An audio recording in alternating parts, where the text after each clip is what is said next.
ton corps, ce n'est pas les charnels. Ce que la Bible appelle la chair, ce n'est pas ton corps. Écoutez-moi très bien. Sinon, le jour où Jésus, la parole s'est faite chair, c'est que la parole s'est faite charnelle. Non, elle ne s'est pas faite charnelle dans l'idée des charnels. Pasteur, tu es en train de parler d'adorer. Pourquoi tu sors le verbe aimer?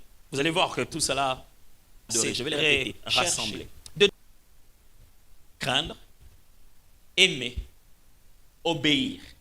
Tout cela va vous pour adorer. Quand la Bible dit tu aimeras l'Éternel de tout ton cœur, il veut dire tu l'adoras. Prenez un autre verbe, le verbe servir. Il dit vous n'irez pas servir ces autres dieux. Il veut simplement dire vous n'irez pas les adorer. Il dit quand vous devez chercher l'Éternel de votre cœur, il veut simplement dire que vous devez l'adorer. Quand il dit vous devez obéir l'Éternel votre Dieu, il veut dire que vous devez l'adorer.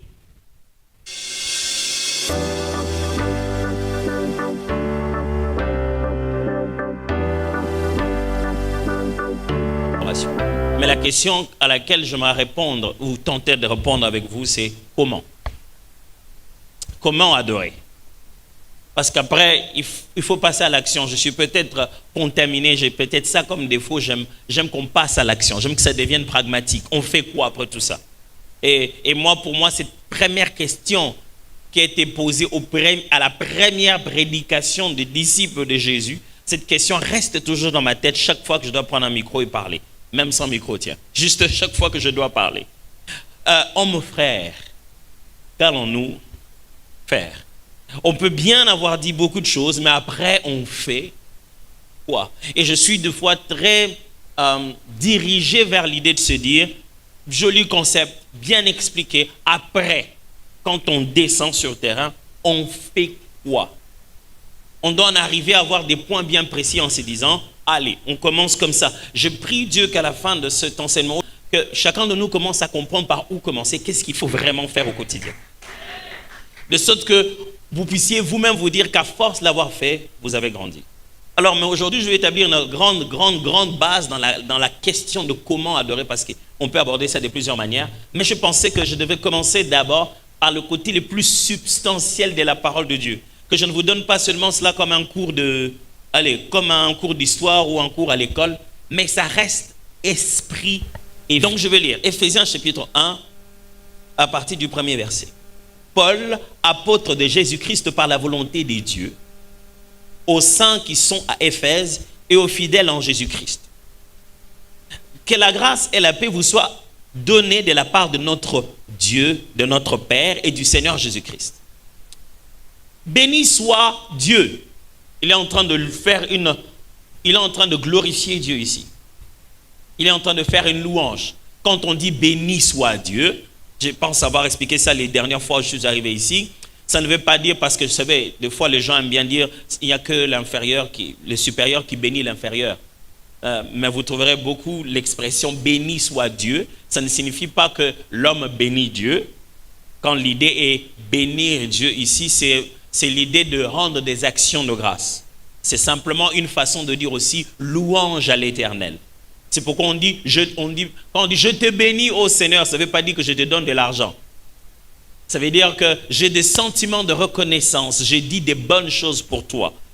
Voilà. Alors il dit comme ça là, il commence par une louange, il dit béni soit Dieu, le Père de notre Seigneur Jésus-Christ, qui nous a bénis de toutes sortes de bénédictions spirituelles dans le lieu céleste en Christ. Alors, qui bénit qui ici? Il dit, béni soit Dieu qui nous a bénis de toutes sortes de bénédictions célestes. Vous vous rendez compte maintenant que bénir ici, c'est différent. Lui, il dit, louange à Dieu, pas qui nous a loués, mais qui nous a donné toutes sortes de dons. Mais il dit, dans les lieux célestes, en Christ. En lui, Dieu nous a élus avant. En qui? En Christ. Il dit en lui, vous voyez, je vous avais prévenu, dès qu'il va entendre Christ, vraiment il me rappelle quelqu'un qui a chanté dès qu'il dit Christ, lui-même, il commence à parler, il commence à louer Dieu. Regardez, il dit béni soit Dieu qui nous a bénis de toutes sortes de bénédictions spirituelles dans le lieu céleste en Christ. Dès qu'il a dit en Christ, il commence. En lui, Dieu nous a élus avant la fondation du monde pour que nous soyons saints et irrépréhensibles devant lui. nous ayons prédestinés dans son amour à être des enfants d'adoption par Jésus-Christ, selon le bon plaisir de sa volonté, à la louange de la gloire, de sa grâce qu'il nous a accordée en son bien-aimé. Vous voyez, il est en train de changer de nom, mais il parle toujours de ce Jésus-là. Mais il reste toujours en lui. Il montre tout ce que nous avons de bien en lui. Et puis il dit, en lui, toujours Jésus, en lui nous avons la rédemption par son sang, la rémission des péchés selon la richesse de sa grâce, que Dieu a répandue abondamment sur nous par toute espèce de sagesse et d'intelligence, nous faisons connaître le mystère de sa volonté, selon sa bienveillance, selon le bienveillant dessein qu'il avait formé en lui-même, pour le mettre en exécution lorsque les temps seraient accomplis, de réunir toutes choses en Christ, celles qui sont dans les lieux, dans les cieux et celles qui sont sur la terre. Toujours Christ. Il est en train de montrer comment Jésus est un mystère incroyable. Je ne suis pas en train de parler en Christ ici, on va y arriver là où je vais. En lui, nous sommes aussi devenus héritiers, ayant été prédestinés suivant la résolution de celui qui opère toutes choses d'après le conseil de sa volonté. Qu'est-ce qui conseille Dieu? Sa volonté. Afin que nous servions à la louange de la gloire, de sa gloire, nous qui d'avance avons espéré en Christ. En lui, en lui, c'est pas encore fini. En lui, vous aussi, après avoir entendu la parole de la vérité, l'évangile de votre salut, en lui, vous avez cru et vous avez été scellés du Saint-Esprit qui avait été promis, lequel est un gage de notre héritage pour la rédemption de ce que Dieu s'est acquis à la louange de sa gloire. Vous voyez ça? Ces mots-là reviennent plusieurs fois. À la louange de sa gloire, à la louange de la gloire de sa grâce. C'est pourquoi moi aussi, c'est pourquoi, donc il dit, après tout ce qui précède, c'est pourquoi moi aussi, ayant entendu parler de votre foi au Seigneur Jésus et de votre charité pour tous les saints,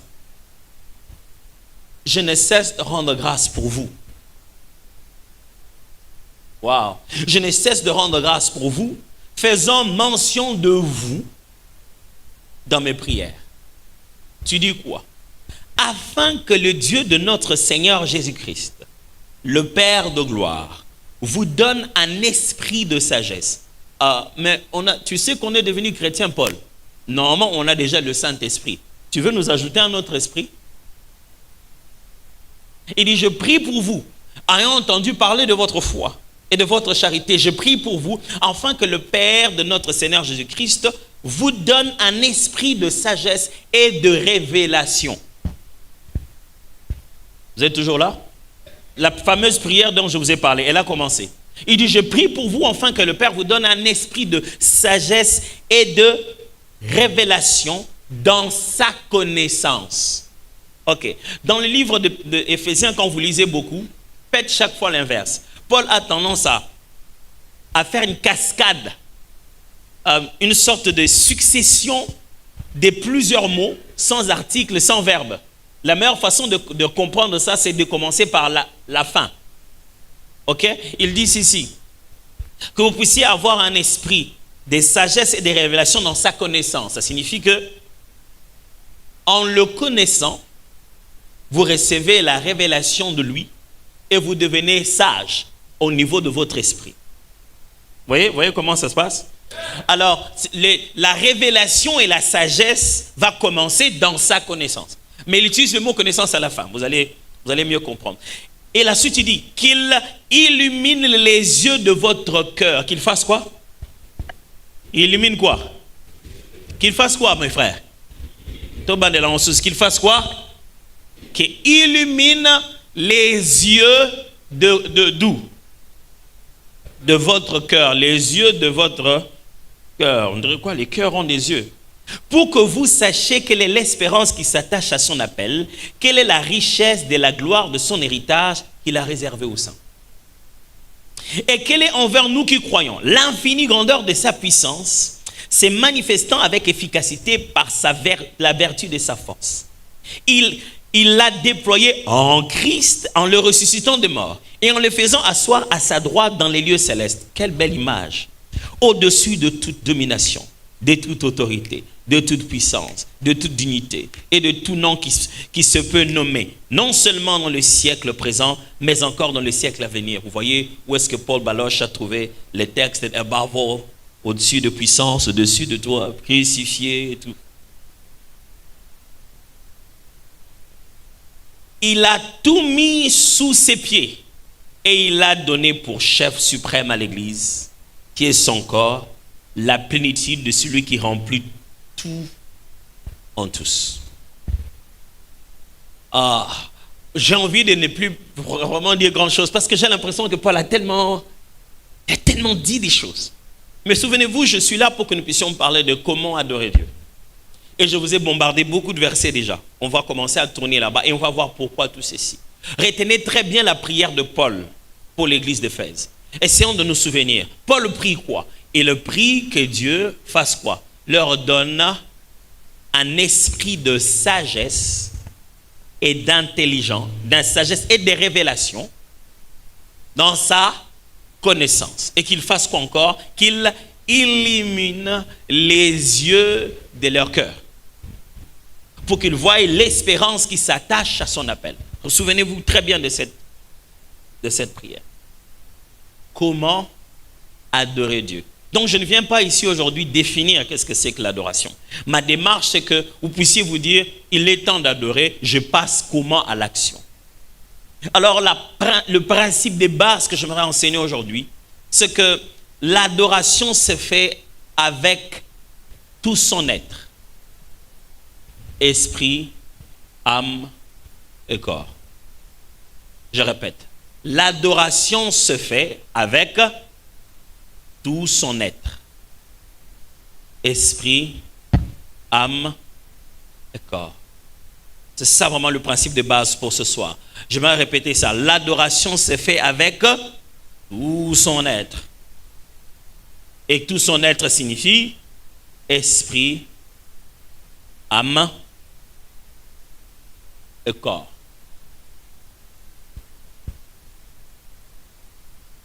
Dès le début, la première fois que l'idée d'adoration apparaît dans la Bible, et les premières fois où Dieu institutionnalise, insiste que l'adoration lui doit être rendue. Parce que l'adoration n'est pas une idée de l'homme vers Dieu, c'est une obligation de Dieu pour l'homme. Ce n'est pas l'homme qui s'est dit, qu'est-ce que je peux faire? Je peux adorer Dieu. Non, c'est Dieu qui a dit, voici, je suis l'Éternel, adore-moi. L'adoration est donc réclamée par lui-même, par Dieu. Ce n'est pas l'homme qui a institué le culte de Dieu, c'est Dieu qui a inspiré, révélé la façon dont il doit être adoré. Et lorsqu'il faut résumer toute la loi de Dieu, lorsqu'il faut résumer tout, le bout en bout de la loi de Dieu, Jésus arrive, on lui pose la question, c'est quoi tout ça, tout ce que tu prêches là, si on doit résumer tout ça là? Quel est le plus grand commandement? Matthieu 22, allez-y pasteur. Alors, il doit leur donner la définition ou le résumé de tout ça là. Matthieu chapitre 22, versets 33 à 39, nous lisons au nom de Jésus. La foule qui écoutait fut frappée de l'enseignement de Jésus. Les pharisiens, ayant appris qu'il avait réduit au silence les Sadducéens, se rassemblèrent et l'un d'eux, docteur de la loi, lui posa cette question pour l'éprouver. On veut poser à Jésus une question pour éprouver. Pourquoi? Vous savez, l'être humain comme ça, dès qu'il apprend que tu es bon dans quelque chose, lui aussi il veut vérifier si tu es suffisamment bon. Yes. Et comme ça, si tu n'es pas bon, il dit, tu vois, il n'est rien. Or, c'est parce que tu étais quelque chose qu'il est venu te tester. Yes. Et à la fin, il veut maintenant dire que tu n'es rien. Or, si tu n'étais rien, pourquoi il est venu te tester? Yes. Alors, ils sont venus en se disant, les Sadducéens sont passés là-bas, ils lui ont proposé une grosse anecdote, il a résolu ça. Les pharisiens se sont dit, non, vous allez sentir notre niveau. Ils viennent et ils veulent poser une question à Jésus concernant le Tanakh, donc la Torah, la loi, tout ce que nous appelons l'Ancien Testament, le message de Dieu. Et ils ont posé une question très intelligible et très intelligente. Écoutez la question. Maître, quel est le plus grand commandement de la loi? Le plus grand commandement de la loi. Jésus lui répondit, tu aimeras le Seigneur ton Dieu de tout ton cœur, de toute ton âme et de toute ta pensée. c'est le premier et le plus grand commandement.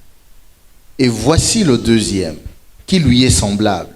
Tu aimeras ton prochain comme toi-même. Parole du Seigneur. Ce que Jésus vient de citer, vous chercherez dans tout l'Ancien Testament les mots écrits comme ça, vous ne trouverez pas. Il n'y en a pas. Ce que Jésus vient de citer, c'est un résumé. Ce n'est pas les textes tels qu'il est écrit, mais c'est l'enseignement tel qu'il est résumé. Parce que la question n'est pas, dis-nous, parmi les commandements, lequel est le plus important. Mais c'est, dis-nous, quel est le plus grand de tous les commandements. C'est-à-dire, résume-nous tous les 39 livres d'avant. C'est pour cette raison que ce que vous allez trouver ici, ce n'est pas ce qui se trouve dans Exode. Ce que vous allez trouver ici ne sort que de la bouche de Jésus, mais qui est aussi connu au milieu de tous, au milieu des enseignements, au milieu des rabbins. Comment tu peux résumer tout ce qui s'est dit? Jésus ne répète pas mot pour mot les 10 commandements, non. Il résume les 10 commandements. Parce qu'après, quand vous allez le lire, vous allez vous rendre compte que Jésus a résumé. On y va quand même, lisons-le quand même. Exode chapitre 20, vous l'avez déjà, partie du premier verset. Exode chapitre 20.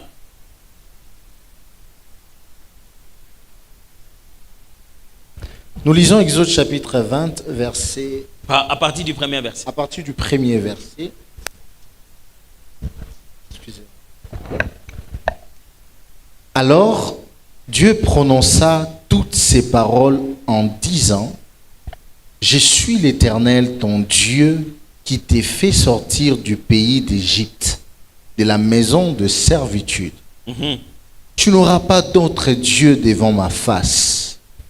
Tu ne te feras point d'image taillée, ni de représentation quelconque des choses qui sont en haut dans les cieux, qui sont en bas sur la terre, et qui sont dans les eaux plus bas que la terre.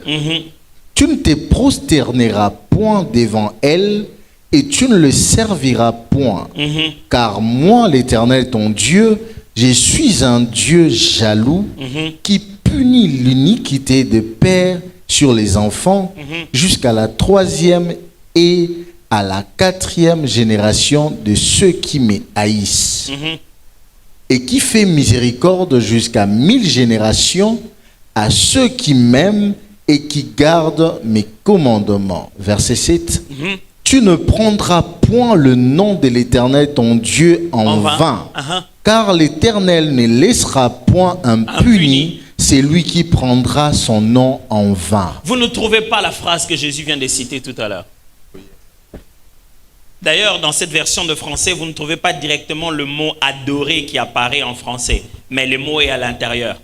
C'est d'ailleurs le seul mot qu'on utilise pour parler d'adorer Dieu, le Dieu d'Israël. En hébreu, ce mot ne s'utilise jamais pour une autre forme d'idolâtrie. Ça ne s'utilise que pour adorer Dieu. Vous l'avez entendu là-bas, mais on a dit tu ne te prosterneras pas devant ces autres idoles. C'est le mot adorer. Mais vous n'entendez pas, Dieu dit tu ne m'aimeras que moi et moi seul et une personne. Mais Jésus résume en fait. Parce que d'une certaine manière, l'idée d'aimer l'Éternel seul et de le chercher lui seul réapparaît dans la Bible. Il réapparaît dans Deutéronome qui est la reprise de la loi.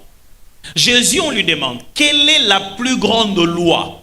Quelle est la chose, quel est le summum? Si je peux tout oublier, qu'est-ce que je dois retenir? Il dit, retenez ceci. Tu aimeras l'Éternel ton Dieu de tout ton cœur, de toute ton âme et de toute ta pensée. C'est ça ce qu'il faut retenir. Il dit, cette loi elle est jumelle. Il y a, tu aimeras ton prochain comme toi-même qui est à côté. Et nous venons d'entendre la fois où Dieu prononce ce qu'on appelle les 10 commandements.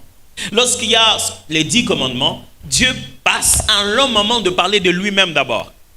Et tu ne te feras pas d'image taillée, tu ne feras rien du tout. Après, il va commencer à dire, tu ne prendras pas la femme de ton prochain, tu ne commettras pas d'adultère. Tout cela, c'est la partie B.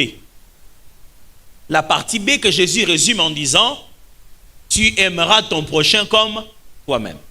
Tu aimeras ton prochain comme toi-même, ça résume la loi qui dit, tu ne commettras pas d'adultère, tu ne prendras pas la femme de ton prochain, tu ne tueras point. Toutes ces choses-là, il résume, il dit, quand on s'approche de Dieu, il n'y a que deux faces. Il y a comment on le traite lui et comment on traite les autres. Toujours en train de me suivre? Restons là-dessus, c'est très très important de s'en souvenir. Alors, Ce qui se passe ici, c'est que Jésus nous montre qu'en réalité, la véritable pensée de Dieu, la loi la plus élevée, la chose la plus importante, c'est qu'on devrait l'aimer de tout son cœur, de toute son âme, de toute sa pensée. Mais pasteur, tu es en train de parler d'adorer. Pourquoi tu sors le verbe aimer? Vous allez voir que tout cela, c'est très rassemblé. Deutéronome 4 alors, au verset 26. Retournons en Deutéronome 4, lisons verset 26. Deutéronome chapitre 4, verset 26, nous lisons au nom de Jésus. J'en prends aujourd'hui à témoin contre vous le ciel et la terre. Vous disparaîtrez par une mort rapide du pays dont vous allez prendre possession au-delà du Jourdain. Vous n'y prolongerez pas vos jours, car vous serez entièrement détruits. L'Éternel vous dispersera parmi les peuples et vous ne resterez qu'un petit nombre au milieu des nations où l'Éternel vous amènera. À la fois en train de dire des choses au passé et à l'avenir, parce que le Deutéronome, c'est un peu ramener la bande en arrière. Mais même quand il rentre en arrière, il parle du moment où il prophétisait dans l'avenir. Et donc, Deutéronome, il y a toujours ce jeu-là où il y a un futur qui est un passé. Mais il leur dit les choses que Dieu leur avait déjà dit, leur répète cela. Que voilà le pays où vous êtes en train d'aller à cause de votre péché, voilà ce qui se fera. Mais en même temps, il leur prévient ce qui se passerait s'il reviendra à l'Éternel. Allez, on continue. Et là, vous servirez des dieux, ouvrages de mains d'hommes, du bois et de la pierre qui ne peuvent ni voir, ni entendre, ni manger, ni sentir. C'est de là aussi que tu chercheras l'Éternel ton Dieu et que tu le trouveras si tu le cherches de tout ton cœur et de toute ton âme. Moi je pensais que, merci beaucoup, moi je pensais que ce qu'il faut faire avec l'Éternel, c'est juste l'aimer de tout son cœur, de toute son âme. Maintenant on commence à se rendre compte qu'il y a un autre verbe qui est utilisé. Il parle de chercher maintenant. Il dit, votre relation avec Dieu va s'améliorer. Je sais que parce que vous avez tellement mal fait, vous allez tomber dans ce pays, vous serez tout petit et vous vous mettrez, quand vous serez dans l'idolâtrie, alors vous rentrez vers l'Éternel parce que vous l'aurez cherché de tout votre cœur, tout ton cœur, toute ton âme. Dans la Bible, il y a une chose que vous devez savoir. Il y a un certain nombre de verbes. Mettez-les ensemble. Mettez chaque fois ensemble ces verbes. Les verbes chercher, aimer, rendre, obéir et adorer. Vous trouverez donc ces différents verbes-là qui viennent dans l'Ancien Testament, qui en fait, au fond, sont simplement la pensée du verbe adorer. Je vais les répéter. Chercher, craindre, aimer, obéir.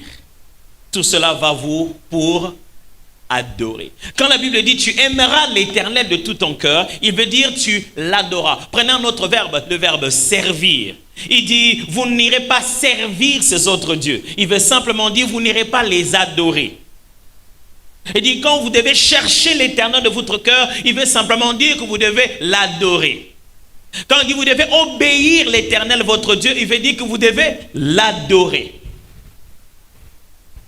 Donc, c'est en fait vrai ce qu'il est en train de dire.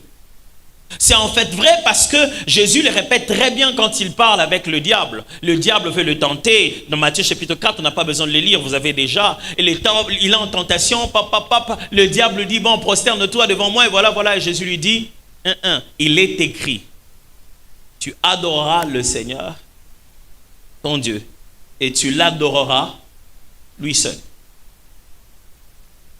Là, il fait partir très bien le verbe adorer maintenant.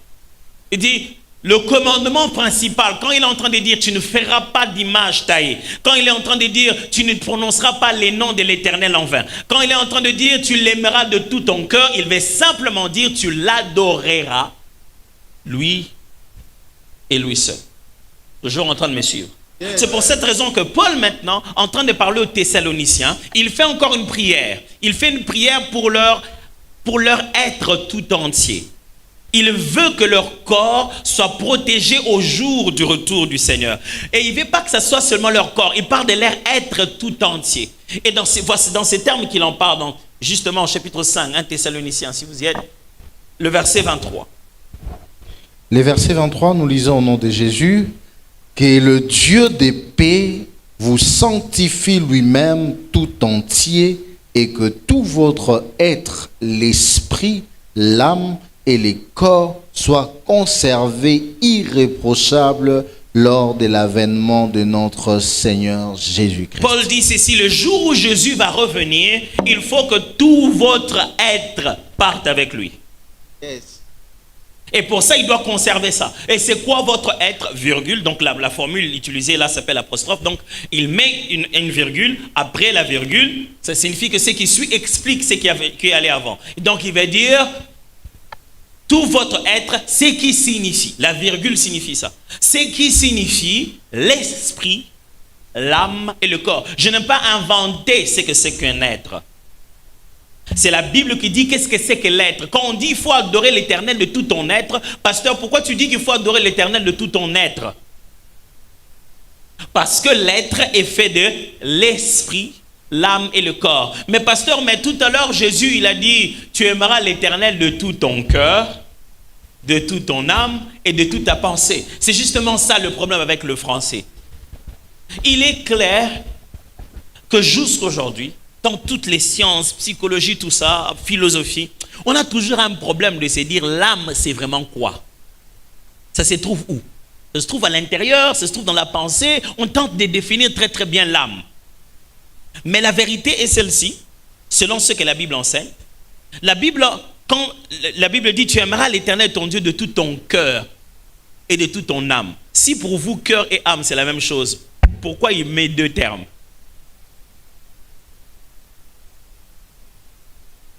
Et puis après, il va dire de tout ton cœur, de toute ton âme. Et puis il va dire de toute ta pensée. Depuis même l'Ancien Testament, même quand on arrive au Nouveau Testament, l'idée chaque fois quand il dit qu'il faut adorer ou aimer les seigneurs, ça voulait dire à chaque partie de ton existence. L'adoration n'est pas une affaire d'esprit seulement.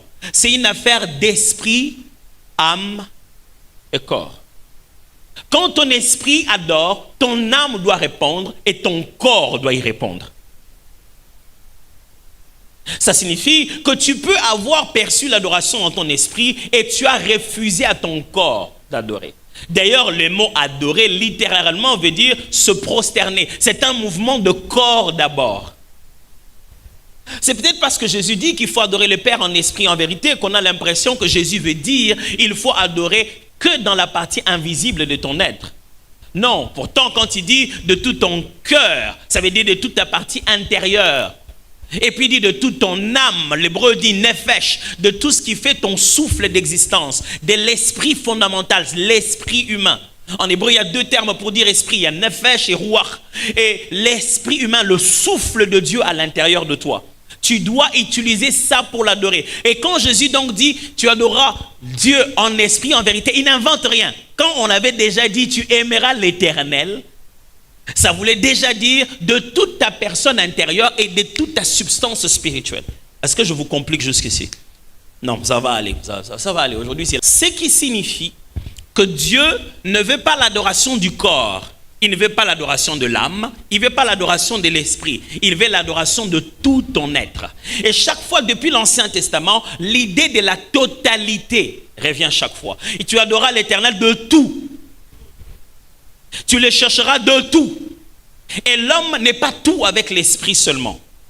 L'homme est tout en esprit, âme et corps. Comment je vous résume ça? Je vous résume ça comme ça. Ah, les théologiens, ils ont des termes pour nous embrouiller des fois. Voilà ce qu'ils disent. Ils disent que l'homme est bipartite de nature et tripartite de fonctionnement. Oui, je vous avais dit que ça va faire ça. Je trouve toujours des termes un peu bizarres. Ça veut dire ceci, quand la Bible enseigne que l'être humain, nous, surtout nous, les enfants de Dieu en plus, nous sommes des natures à deux parties.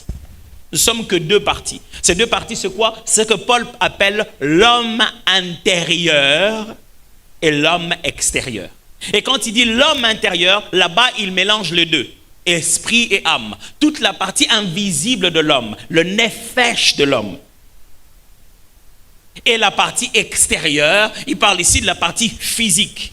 Qui dit physique ne dit pas charnel. J'insiste. C'est pour cette raison qu'on a l'impression qu'on ne doit pas mettre notre corps dans l'adoration, sinon ça deviendra charnel. Ton corps, ce n'est pas les charnels. Ce que la Bible appelle la chair, ce n'est pas ton corps. Écoutez-moi très bien. Sinon, le jour où Jésus, la parole s'est faite chair, c'est que la parole s'est faite charnelle. Non, elle ne s'est pas fait charnelle dans l'idée de charnel. La parole a pris corps. La parole n'est pas devenue charnelle dans l'idée d'un être charnel. Est-ce que vous suivez très bien de quoi je parle? Alors, le corps n'est pas un désavantage. Le corps n'est pas une faiblesse. C'est le seul moyen de l'onction. La raison pour laquelle nous fonctionnons sur la terre ici, c'est parce que nous avons encore ce corps. Le corps fait partie du projet de Dieu. C'est les lieux où on brûle le parfum. Votre corps, c'est ça, le temple du Saint-Esprit. Il n'y a pas culte sans corps. Are you following? Il n'y a pas culte sans corps. Si tu n'as pas ton corps, il n'y a pas les temples du Saint-Esprit. Vous voulez qu'on lise ça? Lisons. Retrouvez-moi les textes. On est dans 1 Corinthiens, chapitre 6, je crois. Retrouvez-moi les textes. Comme ça, on le lit clairement. Pas votre esprit, mes frères. Votre esprit n'est pas le temple du Saint-Esprit. Votre âme n'est pas le temple du Saint-Esprit. Votre corps est le temple du Saint-Esprit. C'est quand vous avez le temple qu'il y a culte. Allons-y, pasteur. 1 Corinthiens chapitre 6, je retrouve ça rapidement, le verset 15. Voilà. Mais savez-vous pas que vos corps sont des membres de Christ? Prendrais-je donc les membres de Christ pour en faire les membres d'une prostituée? Loin de là. Mais savez-vous pas que celui qui s'attache à la prostituée est un seul corps avec elle? Car, est-il dit, les deux deviendront une seule chair. Verset 19. Ne savez-vous pas que votre corps est le temple du Saint-Esprit qui est en vous, que vous avez reçu de Dieu et que vous ne vous appartenez point à vous-même? Vous entendez ça? Votre corps n'est pas à vous. Il est à Christ. Vous êtes devenus un avec lui et c'est votre corps qui est c'est votre corps qui est le temple du Saint-Esprit. C'est-à-dire que vous ne venez pas me dire que vous étiez en train d'adorer et votre corps ne faisait rien. C'est pour cette raison que lorsqu'il y a une apparition glorieuse du Seigneur, même quand c'est dans un ange, ton corps va répondre. Les anges sont obligés de dire aux gens, t'agenouille pas, parce que tu as la présence que j'adore. C'est pas si de couche. Tu dégages la présence que j'adore. Mon corps doit y répondre. Alors ne t'appelle pas adorateur et tu frimes avec. On ne frime pas dans la présence de Dieu. Il n'y a pas de culte sans corps. Et ne considère pas que ton corps n'a rien à voir. Bien-aimés, nous sommes là pour adorer. Arrêtez cette réflexion gréco-romaine qui considère que toute spiritualité est intellectuelle et immatérielle. Dieu, ce qui est esprit, c'est lui qui a créé le matériel. Le matériel est divin, mes frères. Ne pensez pas que ce qui est matériel est humain. Nous avons l'église qui est tellement concentrée sur naturel qu'ils ont l'impression que le naturel, c'est l'homme qui l'avait fait. On veut tellement aller au surnaturel qu'on pense que le naturel c'est humain. Oh, n'est-ce pas comme la nature? Le naturel est déjà surnaturel parce que c'est celui qui est au-dessus de la nature qui a créé le naturel. Vous devez déjà commencer à comprendre que dans votre corps, l'adoration s'y fait. Dans votre âme, l'adoration s'y passe. Et dans votre esprit, l'adoration se passe aussi. Et quand à l'intérieur on utilise des termes comme cœur, pensée, âme, esprit, tout cela on est en train de parler de la partie de l'homme intérieur. Quand on adore Dieu, on l'adore avec l'homme intérieur et l'homme extérieur. Pourquoi? Parce que l'adoration c'est de tout ton être. Tu dois adorer Dieu de tout ton être. Quand tu dis des choses auxquelles tu ne crois pas, ça n'entre pas. Quand tu dis, Seigneur, j'élève mes mains, et que tu ne lèves pas, ça n'entre pas. Il dit, ce peuple ne m'honore que des lèvres, mais son cœur est loin de moi. C'est-à-dire, j'ai fait deux choses. J'ai utilisé la partie corps, ça a été fait. Il a même appelé ça m'honorer. Mais parce que la partie cœur n'y est pas, ce n'est plus tout entier. Les belles paroles à dire à Dieu, en train de frimer dans un coin, pendant que sa majesté s'est déployée. Et tu restes dans ton côté des dignitaires, c'est que tu n'adores pas. Oh Seigneur, tu es le roi de rois. Seigneur de Seigneur. Oh, mon frère, c'est comme ça. C'est comme ça que quand tu es devant le roi de rois, c'est comme ça, tu es tellement rempli de toi. Moi, je pensais que quand tu es devant le roi de rois, je connais des gens qui font des courbettes au téléphone. Oui, Excellence, il n'est même pas là. Dès qu'il a vu l'appel, il doit chercher là où il n'y a pas de bruit avant de prendre. Il peut même vous demander à vous tous de vous taire. Chut. Oui, excellent. J'en connais même qui font des salis au téléphone. À vous ordre, Excellence. À vous ordre. À vous ordre. C'est pourquoi les adorateurs authentiques de Christ viennent toujours de très loin. Oh, là, you're gonna get there. C'est pourquoi les adorateurs authentiques viennent toujours de très loin. Parce que, vous savez, les bergers, ils étaient dans les parages et ils ont même vu les anges. Mais les mages n'ont pas vu d'anges. Mais les bergers n'ont rien amené. Mais les mages, venus de très loin, c'est eux qui ont amené le parfum, c'est eux qui ont amené de l'or. Les bergers sont juste venus voir l'enfant. Et vraiment l'enfant, il est beau, hein? Et les anges sont en train de chanter Alléluia, Hosanna. Oh, c'était prévu. Il est venu chez les siens. Les siens l'ont juste vu comme un bel enfant. Mais ceux qui ont vu l'étoile de loin, il leur a suffi un peu. Il s'est dit, hey, cette étoile-là, c'est l'étoile du roi de rois. Je dois y amener aussi mon corps. Je dois y amener aussi ce que j'ai. Et les mages disent, nous avons vu son étoile, nous sommes venus nous prosterner pour l'adorer. Vous ne me croyez pas? Croyez alors à Jésus. Jésus qui, lui, il est très étonné. Il veut aller dans la maison de quelqu'un, celui-ci veut qu'il aille prier chez lui, l'autre veut qu'il prie pour son enfant, et il y a un autre qui vient demander quelque chose de simple. Il dit, bon, je viens de te dire que j'ai besoin de toi pour que tu ne viennes pas. C'est quoi ta demande? Toi, ne viens pas. Pourquoi? Je vais t'expliquer. Tu n'as pas besoin de venir. Jésus regarde ça et dit, wow, personne n'a ça. En toute la maison d'Israël, il n'y a pas ça. Cet étranger, lui, comment il a vu le roi des rois? Comment il a vu le roi de gloire? Comment il a vu le chef de l'armée de l'Éternel?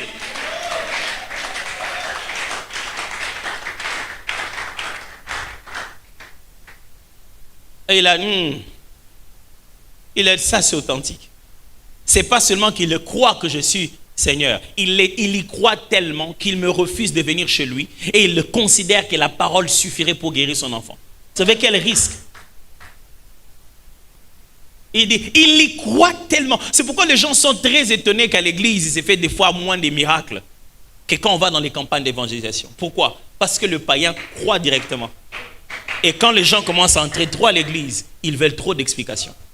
Ils veulent comprendre avant de croire. Ils demandent beaucoup. Les gars, ils disent qu'ils ne viennent pas. Vous imaginez ça? Quelqu'un vous dit non, le pasteur a Tom, non, pasteur, qu'ils viennent prier pour mes enfants. Mais lui, il dit qu'ils ne viennent pas. Quelle conviction!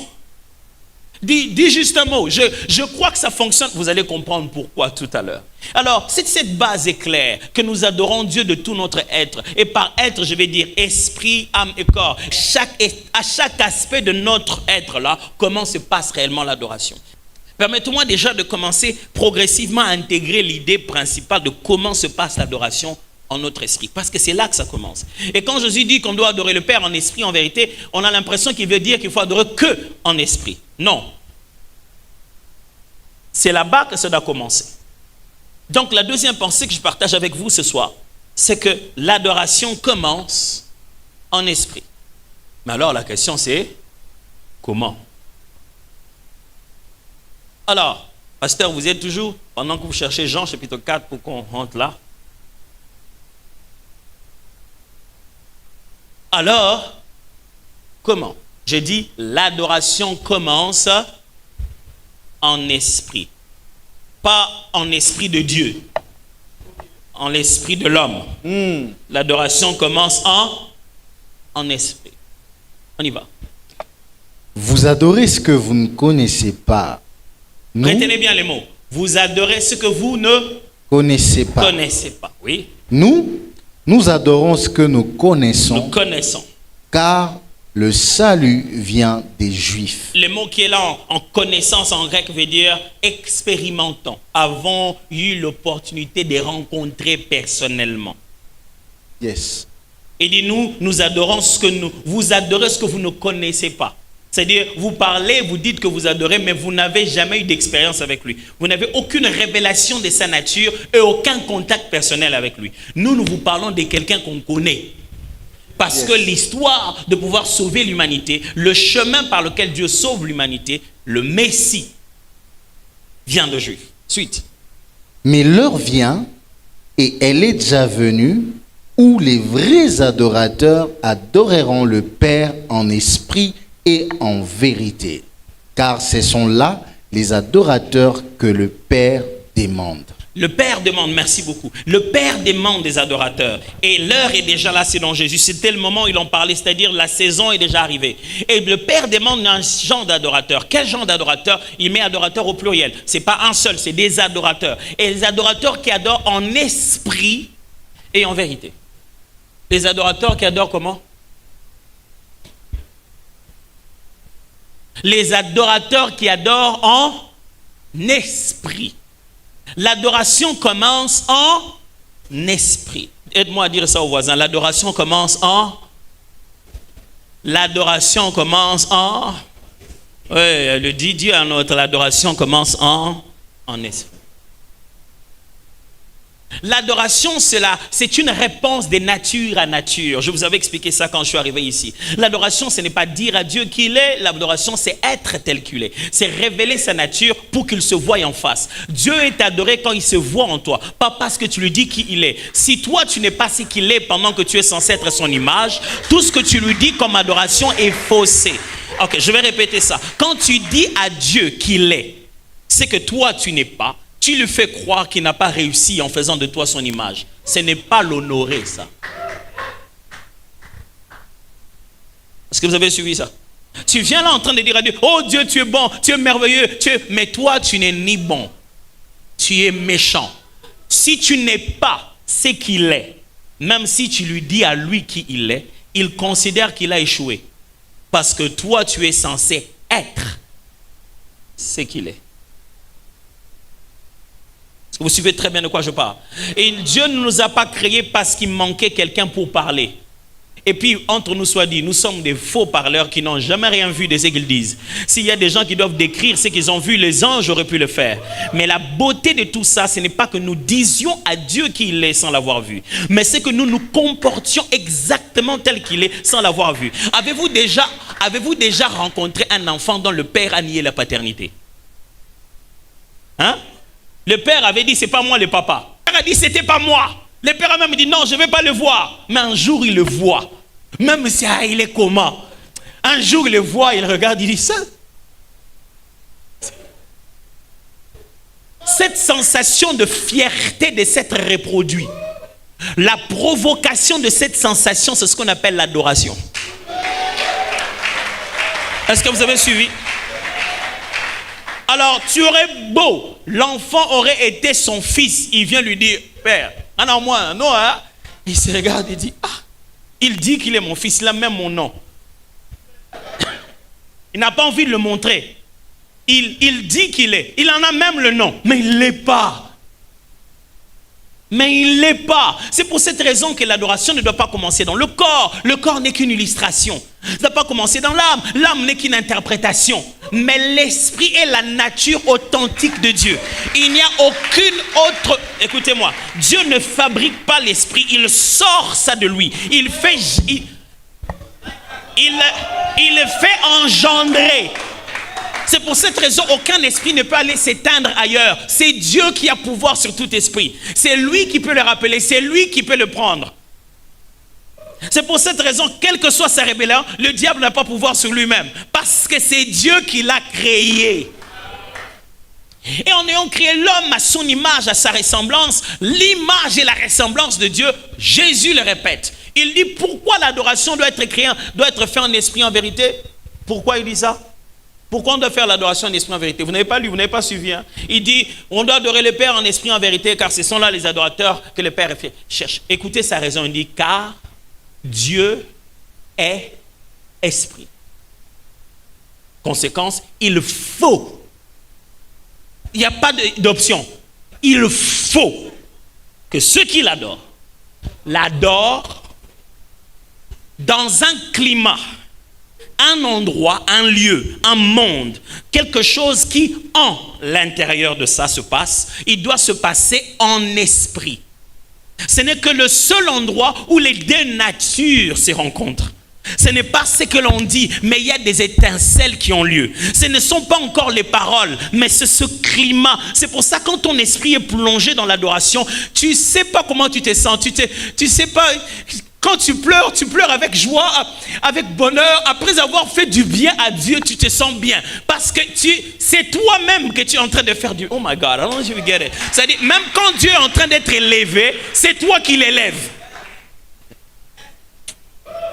Quand tu es en train de glorifier son nom, quelque chose doit revenir sur toi.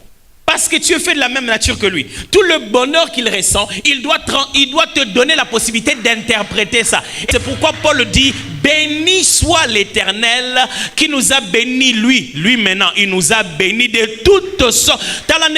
Moi je bénis soit l'Éternel et lui il nous a bénis de toutes sortes de bénédictions.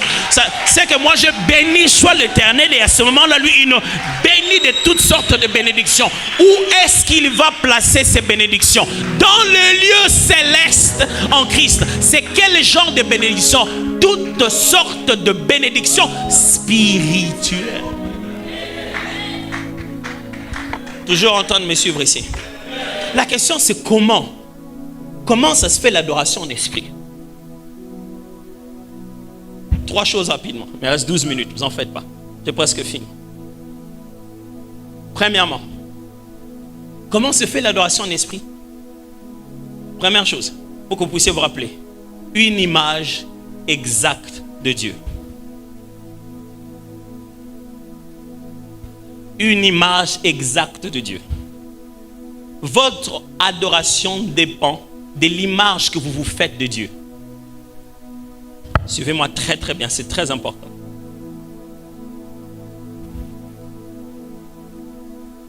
Comment se conçoit l'image spirituelle et mentale de Dieu? Même quand Dieu est esprit et qu'on ne peut pas le voir, il faut absolument qu'il y ait une image de lui. C'est dans l'image que l'on conçoit de Dieu que se détermine notre respect, notre relation avec lui. S'il est pour vous juste quelqu'un d'un peu plus fort, un super-héros qui a le pouvoir de voler, d'aller très loin et de casser les portes, c'est ce Dieu-là que tu vas adorer. Est-ce que quelqu'un me suit très bien? Il faut que ton esprit perçoive une image de Dieu. Ton image que tu as dans ta tête de Dieu, ça veut dire la représentation de qui il est. C'est ce qui détermine ton attitude, ton comportement vis-à-vis de lui et vis-à-vis du monde. L'image que tu as de Dieu détermine ta relation avec lui et le monde dans lequel tu es. Si tu as un petit Dieu, c'est vers un petit Dieu que tu vas, c'est un petit Dieu que tu manifestes. Si tu as un grand Dieu, c'est vers un grand Dieu que tu vas et c'est un grand Dieu que tu manifestes. Vous suivez toujours très bien. C'est dans la conception de l'image de Dieu que tu vois la différence entre un adorateur et un idolâtre. Pourquoi? Parce qu'un idolâtre conçoit un Dieu et le fabrique. Un adorateur progresse continuellement à la découverte de la manifestation de Dieu. Ok, let me go back to that. Un idolâtre s'est fait une image de Dieu. Il peut même tailler des pierres.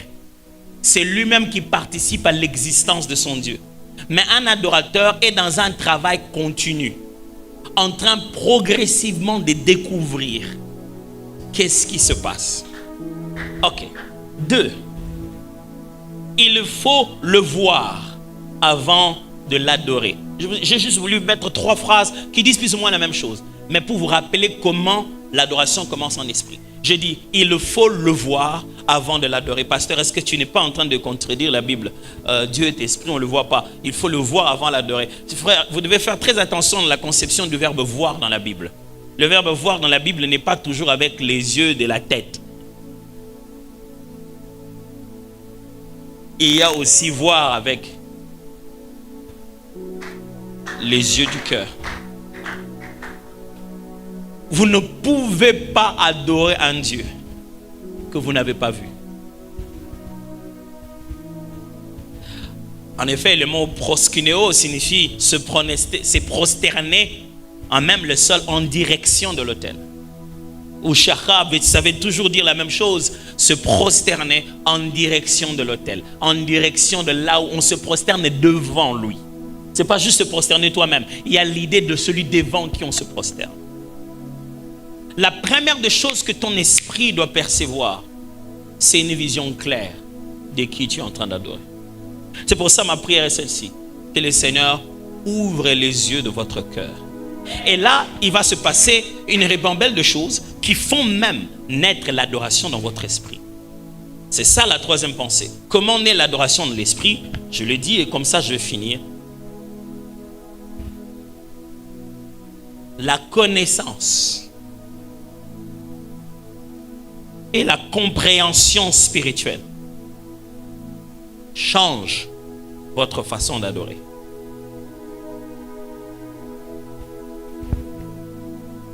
En réalité, tout le jour quand nous venons à l'église et que nous vivons notre foi chrétienne, à chaque saison, Dieu s'attend à ce que nous puissions l'adorer différemment. Parce qu'il a toujours un aspect de lui qu'il va ouvrir, que nous n'avions pas avant. Et ce matin-là, et ces jours-là, et cette saison-là, il s'attend à ce que notre adoration ait changé. Du reste, quand il commence à sentir qu'on devient monotone, il change de face. Il nous révèle une autre facette de lui qu'on n'avait pas. Et il s'attend à ce qu'on puisse l'apprécier autrement sur base de ça. Et c'est lui qui est suffisamment aveugle et qui n'a pas vu Dieu autrement, ne l'adorera jamais autrement. C'est pour cette raison que chaque fois que Jésus voulait que les disciples le regardent différemment, il faisait un truc. Un beau jour même, il est allé loin. Il a mené quelques-uns de ses disciples. Il a été transfiguré devant eux. Ils l'ont carrément vu autrement. Il n'est pas comme ça d'habitude. Il a manifesté son état glorieux. Même Pierre a changé d'attitude. Il dit, mais c'est quoi ça? C'est quoi cette réalité de toi? Que veut dire voir Dieu pour l'adorer? Paul explique ça. Il dit, voici ma prière. Je prie pour vous, afin que Dieu vous donne un esprit de sagesse. Il dit esprit, la Bible écrit en français avec un petit E. Donc il ne parle pas du Saint-Esprit. Il parle d'un état d'esprit que le Saint-Esprit donne. Pourquoi? Parce que derrière chaque parole de Dieu se trouve un esprit qui t'anime. Ça va venir après. Alors il dit que vous ayez un état d'esprit de sagesse. Ça vous viendra tout. Cet état d'esprit de sagesse, c'est aussi un état d'esprit de révélation. Ça signifie quoi? Que vous ayez dans votre âme intérieure une connaissance si approfondie que vous savez où appliquer les vérités bibliques que vous comprenez. C'est ce qu'on appelle la sagesse. La sagesse, c'est la connaissance appliquée. La capacité de savoir que faire de ce que je sais. Vous me suivez toujours? Mais cet esprit, ce n'est pas seulement un esprit de sagesse, mais c'est aussi un esprit de révélation. La révélation, c'est ce qui différencie un adorateur d'un idolâtre. Un idolâtre a inventé son Dieu d'après son besoin. Mais l'adorateur est en train de vivre une révélation. Il n'a pas fini. Il est en train de découvrir. Son Dieu l'amène vers d'autres aspects. Hier, il a appelé par un autre nom. Demain, il a appelé par un autre nom. C'est pourquoi il ne donne jamais de nom. Quand on lui dit, c'est quoi ton nom? Il dit, je suis. Si je donne mon nom, je deviendrai quelqu'un qu'on peut idolâtrer. Si je donne mon nom, l'aventure s'arrête. Si je donne mon nom, c'est que je suis résumable à un seul mot.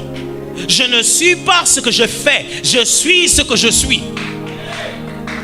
Ce qui signifie que dans ton esprit, il faudra commencer par le point de départ. Le point de départ, pour que tu puisses voir, il faut d'abord connaître. Voilà, c'est comme ça que Jésus a expliqué ça. Il dit, vous adorez ce que vous ne...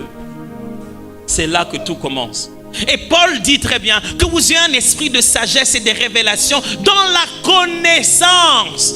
Dans la connaissance. Comment on commence à adorer Dieu dans notre esprit? Plus tu le connais, plus l'image de lui dans ta tête change. Frère, on ne deviendra pas des meilleurs adorateurs avec plus de cantiques. On deviendra des meilleurs adorateurs avec plus de connaissance de lui. Connaître quelqu'un, c'est découvrir ses autres facettes. C'est se dire qu'il y a toujours quelque chose d'autre à apprendre de lui. Tu ne connais pas encore Dieu. Tu ne connais pas encore Dieu. Tu vois, le peu que tu sais là, c'est rien du tout. Tu ne connais pas encore Dieu. Quand tu vois quelqu'un de grand, qui a déjà accompli beaucoup de choses, se mettre par terre et commencer à adorer Dieu, il n'adore pas le Dieu de l'école primaire que tu adores. Je t'assure, quand tu es devant quelqu'un, tu lui poses une question, il dit, bon, ça, c'est un peu difficile à t'expliquer. Ce n'est pas qu'il est ignorant. Il connaît tellement qu'il trouve que ton ignorance est trop loin pour avoir les mots qu'il va te dire. Et dans les choses de Dieu, il y a des gens qui parlent avec Dieu comme ça. On fait tous la même chose, appelée adoration. Mais leur connaissance de Dieu, avec un esprit de révélation, leur a donné une telle sagesse. Il y a beaucoup de paroles qui disent rien dans l'adoration, mais un peu de silence qui disent tout. C'est lui qui connaît son Dieu. Quand il s'était, son silence l'adore. Je ne sais pas de quoi je ne sais pas si vous comprenez de quoi je parle. C'est-à-dire qu'il s'était...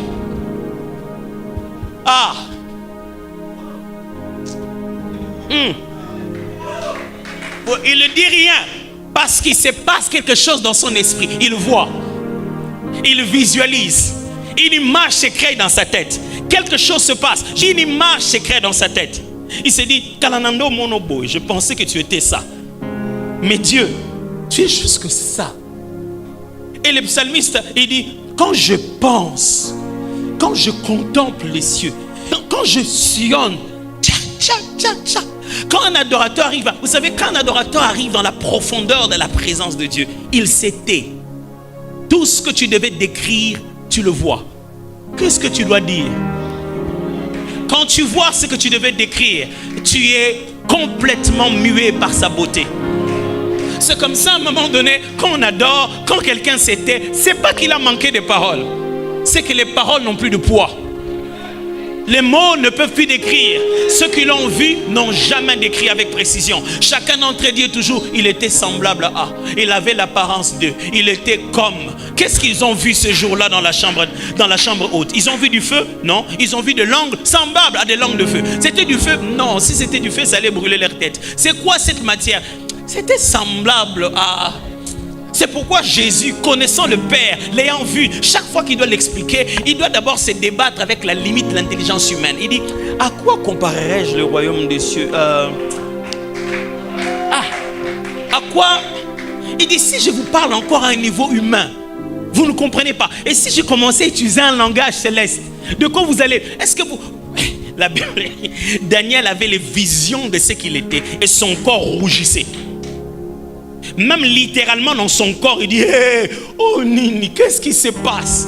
Mon frère, tu ne l'as jamais vu. Demande à Ézéchiel, demande à Zacharie, il dit, il voit dans le ciel, il voit des êtres développés avec des ailes et des trucs comme de roues autour de tout ça là, ça fait bizarre, mais ce n'est même pas lui. Et ce n'est même pas lui. Mon frère, si tu le vois, c'est pourquoi à un moment donné, quand il restait trop, il devenait trop ami. On a fait pas en plein milieu à fêti. Ils changent leur définition.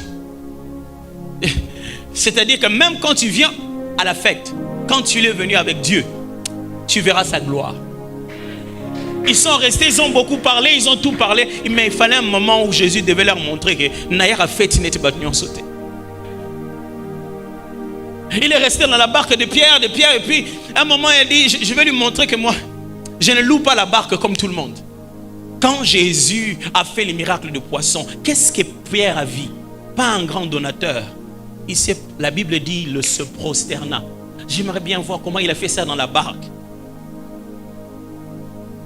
Il s'est prosterné au milieu de poissons. Et la première des choses qu'il a remarqué, c'est lui. Il a dit, sors papa, moi je suis pas bien. C'est-à-dire quoi? J'ai vu qui tu es. Dès que je vois qui tu es, je vois qui je suis. C'est pourquoi tu ne trouveras jamais un adorateur orgueilleux. Jamais. Quand tu trouves de l'orgueil dans quelqu'un, c'est qu'il ne s'est pas approché assez du trône de gloire.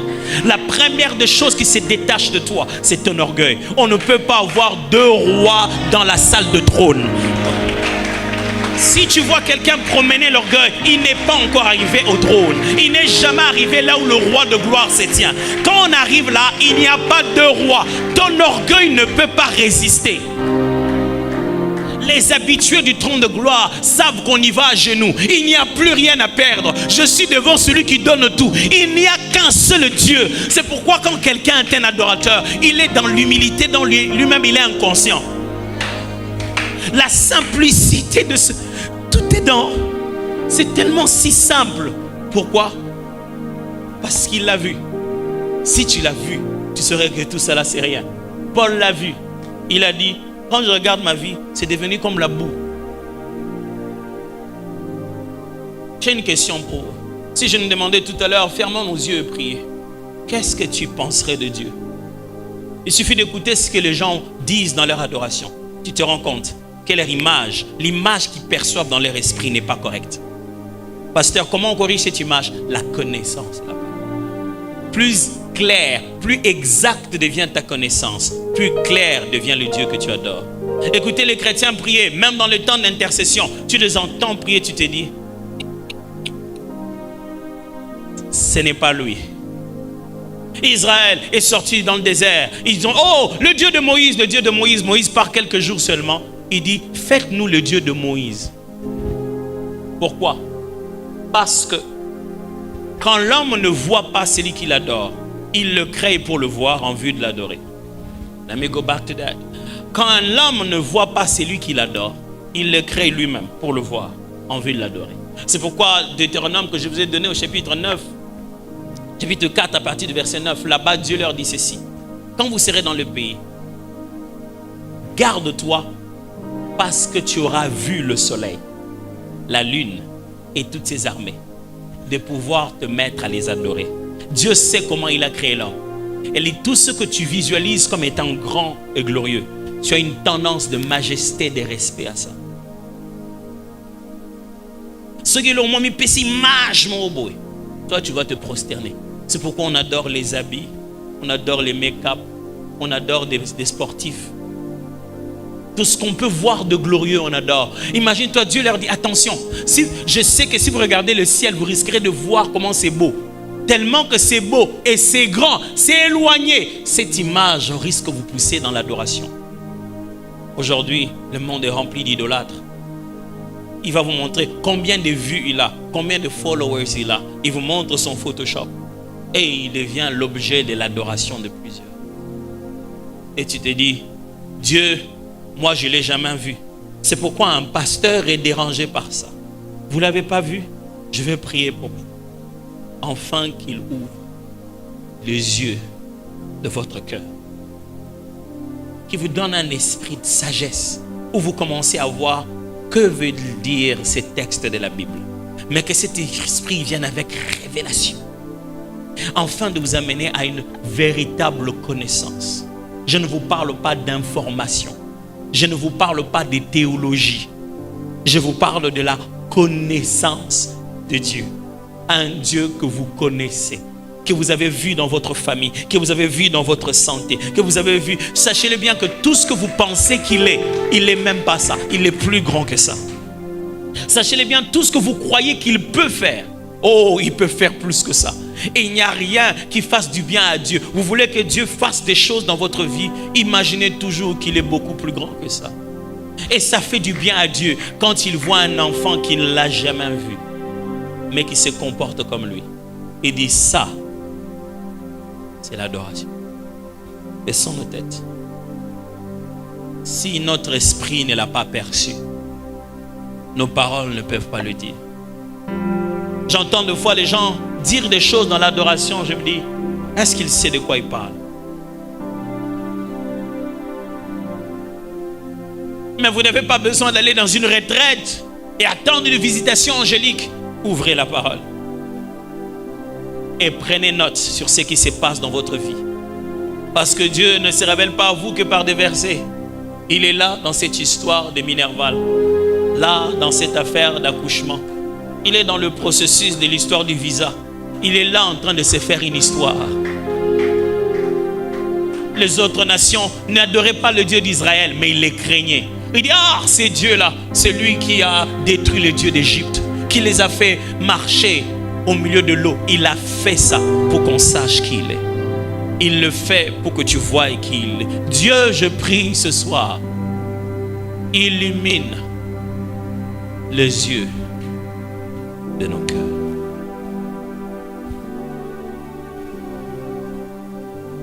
Vous savez, vous-même, vous pouvez savoir qu'il y a Nakoli.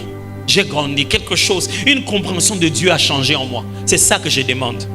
On ne sait jamais à quel jour ça arrive, à quel séminaire ça arrive. Je prie que ce soit pendant ces matondo ici. Quand tu entres en 2024, tu sens quand ton homme intérieur Nakoli. Tu sais, vous savez, quand vous mûrissez, vous savez que j'ai grandi. Il est temps que l'esprit de quelqu'un à l'intérieur grandisse, qui se dise, j'ai grandi. Waouh, Dieu, je commence à regarder d'autres choses. Mon frère, quand tu grandis, on ne te dira pas qu'est-ce qu'il faut donner. Quand tu grandis, on ne te parlera pas d'offrande, on ne te parlera pas de dîmes. Toi-même, tu as grandi à l'intérieur. Quand tu grandis, on ne te dira pas quel jour il faut jeûner. Tu grandis à l'intérieur. Tu sais que j'ai une relation réelle et privilégiée avec Dieu.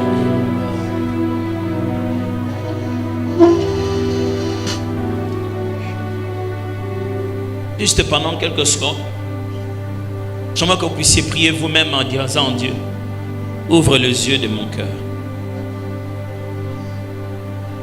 Donne-moi un esprit de sagesse, de révélation, par la connaissance. Si du coup la connaissance qui produit cette révélation et cette sagesse, je vais te voir dans mon quotidien. Je vais te voir dans les livres de la Bible. Chaque fois que j'ouvre le texte, je vais te voir. Chaque fois que j'ouvre les yeux dans ma journée, je vais te voir. Le matin, je vais te voir le soir. Je vais te voir où je vais. Quand je chante un cantique, je vais te voir. Je veux te voir. Je veux te voir.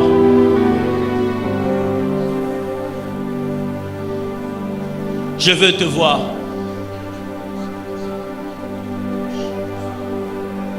Je veux te voir.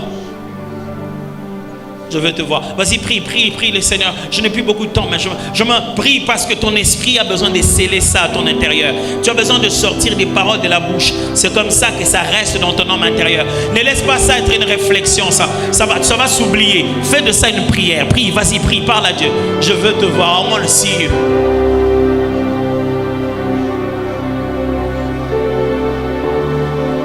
Corrige l'image de toi dans mon esprit. Corrige l'image de toi dans mon esprit. Corrige l'image de toi dans mon esprit. Oh, corrige l'image de toi dans mon esprit. Zorando zalara tene na monde la rawana. Tu es au-delà de tout ça.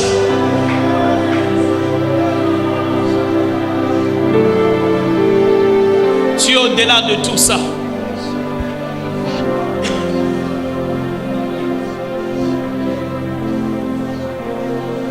Je prie que Dieu te donne un cantique, le chant qui va ouvrir tes yeux, qui lui permettra de le voir comme il se doit. Que dans cette saison, un cantique, que tu pèses les paroles d'un chant, que tu entres en profondeur.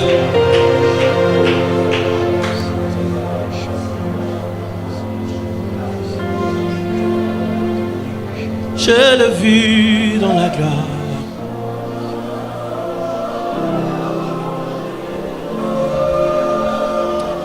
Habillé en blanc,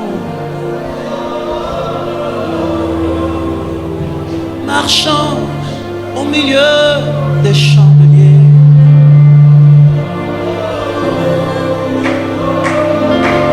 Agneau de Dieu assis sur le trône.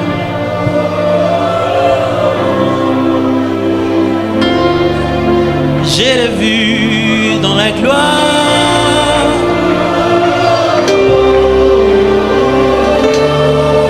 Transfiguré sur une montagne.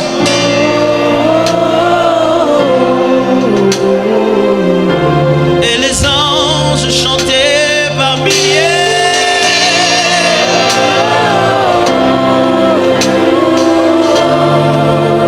Le cantique de l'agneau.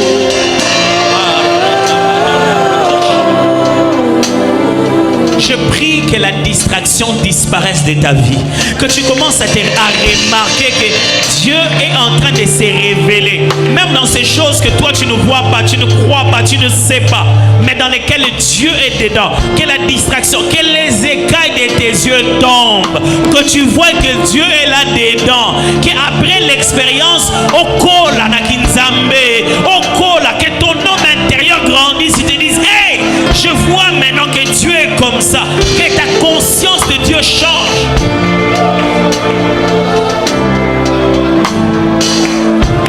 Que les anges chantaient par milliers.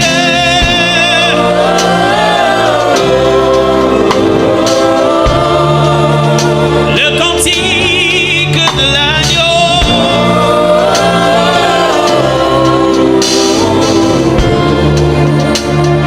Il est là, mais tu n'as jamais vu. Je prie que les écailles de tes yeux tombent. Tu ne peux pas servir avec Dieu dans la prochaine étape avec cette image. Vois maintenant qui il est réellement. Vois, il faut que tu le voies autrement. Les jours, il voulait faire monter des niveaux à Abraham. Il les réveille la nuit, il dit viens voir. Regarde là, regarde les étoiles. Vois, il faut que tu le voies autrement. Il faut que tu le voies élevé.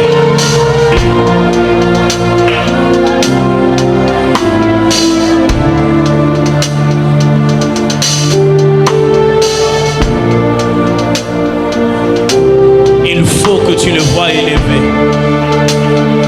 Je vais te demander d'élever juste les mains. Je vais prier pour toi ce soir. Garde juste les mains légèrement levées. J'aimerais prier pour toi. Dieu,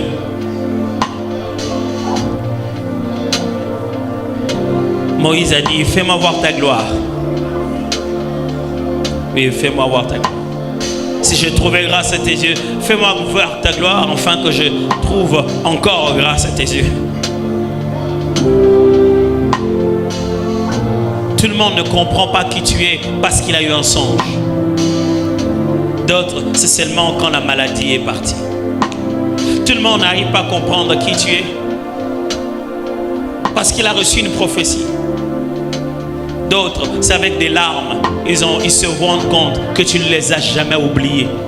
Qu'en plein milieu de cette réunion, tu as fait quelque chose que ni père ni mère ne pouvaient faire. D'autres, c'est sur le parcours de leurs études qui se rendent compte que Dieu est bon, Dieu est merveilleux. Certains, c'est une prière qu'ils croient qu'elle ne peut plus être exaucée. Ils se disent que non, on dirait que ça n'existe plus l'exaucement. Un bon matin où ils s'attendaient le mois, chez lui arrive la manne venue du ciel. Et s'est dit, waouh, je suis convaincu que l'image que nous avons aujourd'hui de toi, elle est si petite, elle est si petite, elle est si petite. Si je demandais à Moïse, Moïse, le Dieu que tu as vu dans le buisson ardent, est-ce que tu crois qu'il est exactement pareil que celui qui a séparé l'eau, qui l'a divisé en deux? Est-ce que tu crois qu'il est exactement pareil que celui qui a fait vaincre la bataille de Josué avec tes mains levées? Fais-nous grandir. Montre-toi autrement. Montre-toi autrement. Je t'en prie, quelqu'un est allé jusqu'à la montagne. Il est temps de te transfigurer. Transfigure-toi en faveur de quelqu'un. Quelqu'un est allé jusqu'à la montagne. Il a fait les retraites pour. Il a fait les études pour. Il a fait les études bibliques pour. Il a passé les temps de prière pour. Il a suivi les enseignements pour. Il a fait les prières pour. Il a jeûné pour. Vous êtes déjà à la montagne. Montre-lui maintenant ta face. Transfigure-toi.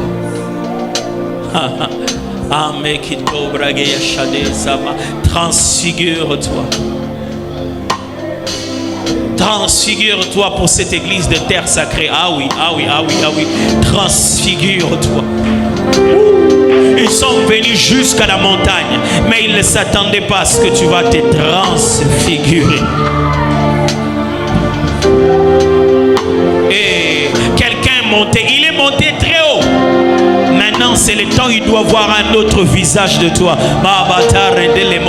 Ça commence en esprit. Ça commence en esprit. Ça commence en esprit. Il faut que son esprit perçoive l'image réelle. Ah, ce n'est pas celui avec qui on mangeait au bas de la montagne. Ah, ce n'est pas celui qui nous parlait là-bas. Ici, il est devenu quelqu'un d'autre. Pierre l'a vu.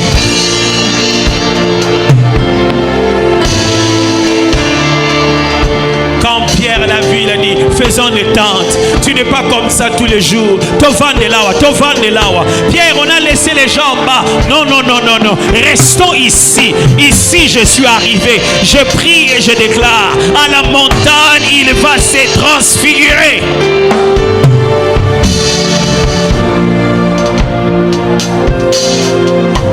C'est un visage de Dieu que tu n'as jamais vu. Tu vas le voir. Dans tes enfants, tu vas le voir. Tu as entendu parler d'un Dieu qui parle. Tu vas voir le Dieu qui agit. Tu vas le voir. Tu as entendu parler d'un Dieu qui est précis dans ce qu'il dit. Tu vas voir un Dieu qui est précis dans ce qu'il fait. La réputation de Dieu va changer dans ta vie. Tu vas raconter d'autres histoires de Dieu que tu n'as jamais racontées.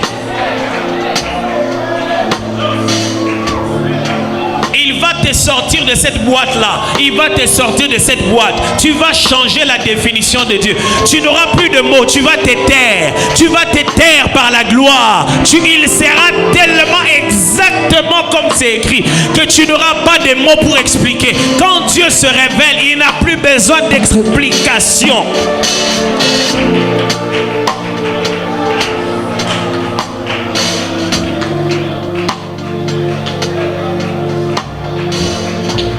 Seigneur, merci beaucoup. Merci. Tu nous aimes. Tu nous aimes tellement de fois. On ne sait pas s'en rendre compte. Mais voilà ce qu'on te demande. Transfigure-toi. Que notre esprit qui est censé t'adorer voie qui tu es. Et que nous nous prosternons devant toi. Comme Job l'a dit. Mes oreilles ont entendu parler de toi. Maintenant, mes yeux t'ont vu. Change notre adoration. Parce que nous allons te voir tel que tu es. Au nom de Jésus.